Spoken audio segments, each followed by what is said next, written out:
اپنی اولاد کی نا بچپن میں تربیت کرنی ہوتی ہے، بچپن سے ان کو ایک راستہ دینا ہوتا ہے. ہم وہ راستہ تو دیتے نہیں ہیں. اور ایک شخص حضرت مولانا تقی عثمانی صاحب دامت برکاتہم فرماتے ہیں کہ ایک شخص میرے پاس آیا اور کہنے لگے جی الحمدللہ میرا بیٹا جو ہے نا جاب اس کی بہت اچھی ہے، کیریئر اس کا بڑا اچھا ہو گیا، پیسہ ہے، گاڑیاں ہیں، سب کچھ ہیں، مگر حضرت دعا کریں. کیوں؟ پھر کیا دعا کریں؟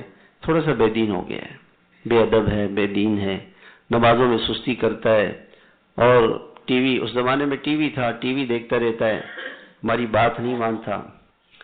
تو حضرت فرمانے لگے میں بڑا حیران ہوا کہ دیکھیں جس دنیا کے لیے اس نے اپنے بچے کو تیار کیا وہ چیز تو مل گئی، دین تو اس نے سکھایا نہیں، تو وہ دیندار کیسے بنے گا؟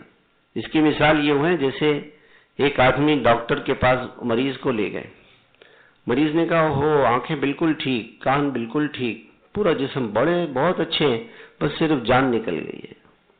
بس صرف کیا ہو گیا؟ جان نکل گئی، باقی سب ٹھیک ہے. تو اس باپ کا یہ کہنا کہ جی باقی تو سب ٹھیک ہے مگر تھوڑا سا بے دین ہو گیا. وہ جب دین نہیں رہا تو کیا رہا؟